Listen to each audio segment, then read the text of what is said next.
খেলাধুলোর খবর নিয়ে আজ কথা বলবো এক অবিশ্বাস্য ম্যাচ নিয়ে, যেখানে নিজেদের ইতিহাসের সবচেয়ে বড় হারের মুখ দেখল ভারত।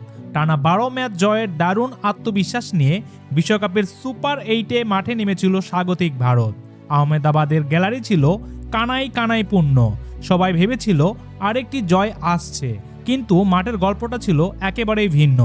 দক্ষিণ আফ্রিকা আগেই ব্যাট করে তোলে ১৮৮ রান। লক্ষ্যটা কঠিন হলেও অসম্ভব ছিল না, কিন্তু রান তাড়া করতে নেমেই ভয়াবহ ধাক্কা খায় ভারত। প্রথম ওভারেই ঈশান কিষান, পরের ওভারেই তিলক ভার্মা আউট। মাত্র ৫ রানে ২টি উইকেট পড়ে যায়।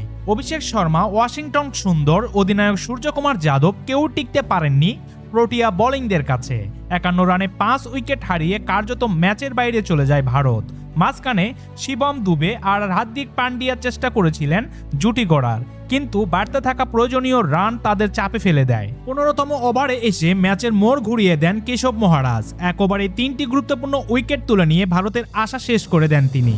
শেষ দিকে লড়াই করে শিবম দুবে ৩৭ বলে ৪২ রানের ইনিংস খেলেন তিনি, কিন্তু সেটি ছিল শুধুই ব্যবধান কমানোর চেষ্টা। শেষ পর্যন্ত ১১১ রানেই গুটিয়ে যায় ভারত। ৭৬ রানের বিশাল জয় পায় দক্ষিণ আফ্রিকা। এটি বিশ্বকাপ ইতিহাসে রানের ব্যবধানে ভারতের সবচেয়ে বড় হার। টানা জয়, আত্মবিশ্বাস, ঘরের মাঠেই সবকিছুই যেন মুহূর্তেই ভেঙে পড়ল। এখন প্রশ্ন একটাই, এই হার থেকে কত দ্রুত ঘুরে দাঁড়াতে পারবে ভারত? এটাই এখন দেখার বিষয়। সম্মানিত ভিউয়ার্স, ভারত এবং সাউথ আফ্রিকার এই ম্যাচ নিয়ে আপনাদের যদি কোনো মতামত থাকে তাহলে আপনারা ভিডিওর নিচে কমেন্ট করে জানাতে পারেন। ভিডিওটি ভালো লাগলে একটি লাইক দিয়ে খেলাধুলার সকল খবর জানতে আমাদের চ্যানেলটি সাবস্ক্রাইব করে রাখবেন।